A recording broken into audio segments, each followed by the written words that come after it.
In this video, I'm going to show you 5 easy, effective, and simple ways that you can shoot B-roll to increase viewer watch time and interaction with your videos, which is exactly what you're looking for whether you are making a business promotional for an item you are trying to sell or simply trying to have your YouTube video get more interaction and improve the watch time.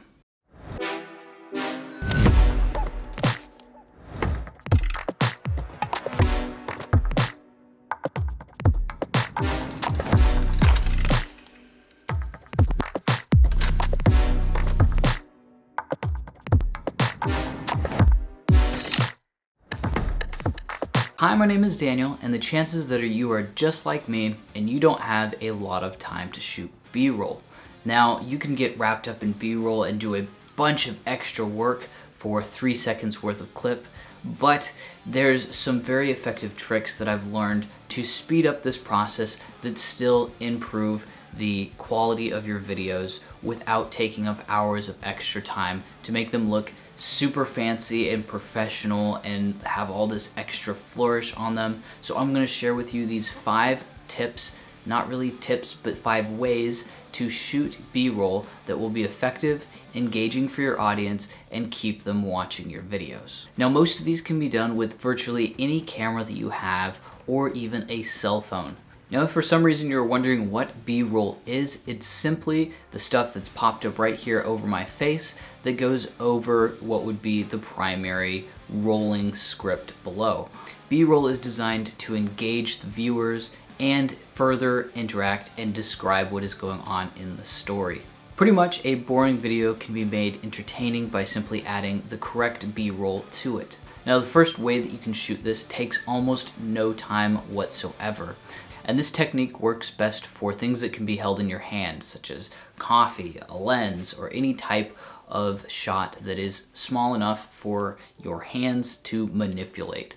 This is great for reviews where you're trying to sell or talk about a specific item. And this one is pretty darn simple. You simply set up your camera in an area that is decently clean and pleasing, and then you simply hold the item in your hand, turn it so that the person viewing can feel like they're interacting with it as well, and then you can go ahead and manipulate any of the items and options that are on said item.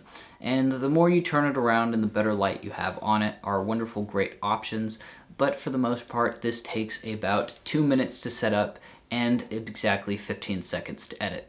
Another simple way is to use macro lenses. Now, these allow you to get up close to whatever your item is and really show off these fine details in it. This can also be used for a location where you're showing fine details of the place that you've gone and see, an amazing tree that has the best bark in the world or something like that. It really is an all-around working, but you will need a macro lens.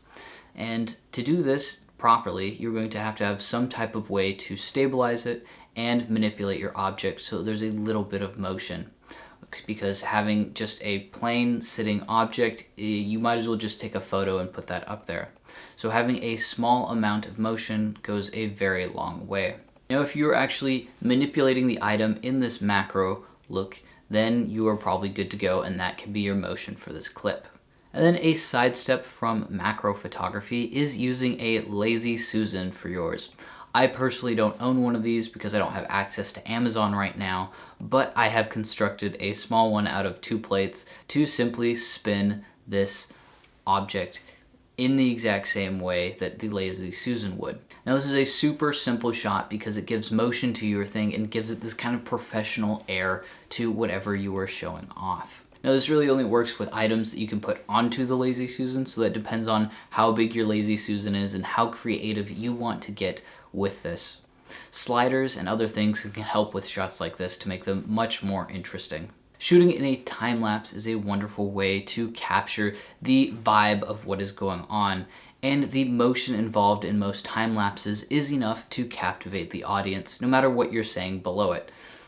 The proper way to shoot a time lapse is not to shoot a video and then speed it up in post.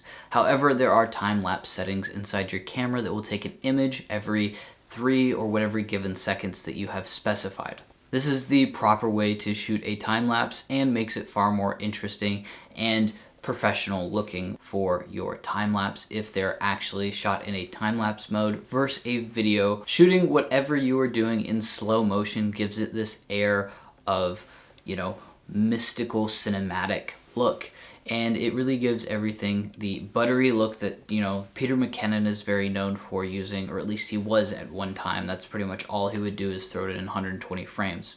Now don't worry if you don't have access to a super expensive camera that has a high frame rate like 120. 50 and 60 frames a second are perfectly fine to end up getting nice looking slow motion. If you only have something that shoots in 24, 25, or 30 frames a second, don't worry, there's a way to fake it. The way that you fake it is you just use optical flow. Now this isn't very good for when you have a bunch of things in the background, but if you have an isolated looking image or subject moving throughout a relatively calm background, then it will do its job. The wonderful part about slow motion is that you don't always have to stabilize it like you would for any other shots. The slow motion can also be applied to all of these other techniques that I told you about, pretty much except for the time lapse. The slow motion aspect of it makes things look very more pristine and flowing, and then allows you to really emphasize what is happening in the shot right there. As well, it just makes things look so much more interesting because we don't see the world in slow motion, so it's something different for the viewer than what they are used to viewing all the time, every day, from the time that they wake up to the time that they go to bed. And if none of these are working for you, then you can always go and purchase some stock footage. I don't even know a good website for that because I personally just shoot my own stuff. But for somebody who's doing, you know, shooting with an iPhone and they need some type of overlay, a stock footage might be the answer for you. So my name is Daniel, and on this channel we help you, nail your next photo shoot. So don't forget to like and subscribe. We're going to be doing this B-roll stuff for probably about a month, and if you don't want to miss out on more future content on how to knock out your B-roll, then don't forget to like and subscribe down below. Thank you for watching. Take care.